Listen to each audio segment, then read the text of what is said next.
Changing dawn. The first Montanans, long before cowboys crossed the Montana plains, long before wagon trains carved their trails westward, long before horses thundered across the prairie. There were the first Montanans.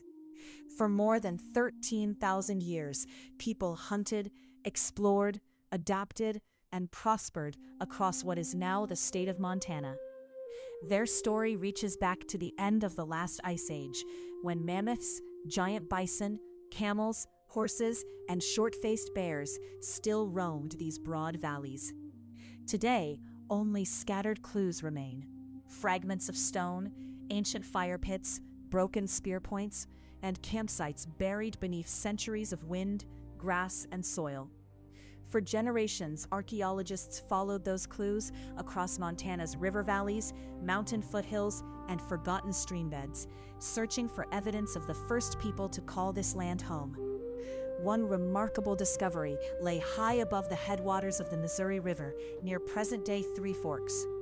Here, archaeologists uncovered an ancient source of chert, a hard stone prized for thousands of years because it could be shaped into razor-sharp spear points, knives, scrapers, and other tools essential for survival. Nearby, they discovered hearths blackened by ancient fires, stone flakes left behind by skilled craftsmen, and the remains of temporary camps where families once gathered. Piece by piece, a forgotten story began to emerge. Stone tools from this quarry have been discovered hundreds of miles from their source, revealing that the peoples of the northern plains maintained trade routes stretching across vast regions of North America.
long before written history, long before European exploration. Communities exchanged stone, ideas, knowledge, and technology across great distances. The American West was already connected. The hills above Three Forks were more than a source of stone. They were a place where people returned, generation after generation, following traditions that stretched back for centuries. Children laughing as they play among the lodges, women preparing meals over open fires, hunters returning from the surrounding hills, stone craftsmen patiently shaping chert into spear points and knives, dogs wandering through the camp, smoke drifting into the Montana sky, the sound of the wind, the rhythm of soft drums, the quiet melody of a wooden flute. For a few moments, the audience is no longer watching archaeology. They are visiting a living community. Each summer, families likely return to these hills for a reason. The exposed seams of chert provided one of the region's finest sources of toolstone. Here, experienced craftsmen transformed rough blocks of rock into finely shaped spear points, knives, scrapers, and drills that would travel hundreds of miles through trade or accompany hunters across the northern plains. Others hunted bison, deer, antelope, and smaller game that filled the surrounding valleys. Children learned by watching their parents and grandparents. Dogs guarded the camp, assisted in the hunt, and shared daily life with the families who depended upon them. Meals were prepared around shared fires. Stories were told beneath brilliant Montana skies. Knowledge passed from one generation to the next. When autumn arrived, the camp slowly emptied. Families moved on with the changing seasons. Only scattered flakes of stone, the ashes of forgotten fires, and abandoned tools remained behind. For thousands of years, the wind covered their story, until archaeologists uncovered it once again. Today, these discoveries remind us that the history of the American West did not begin with explorers, trappers, or pioneers. Its story began thousands of years earlier, with the first Montanans. Their voices have long since fallen silent, but the land still remembers. And beneath every changing dawn, their story continues.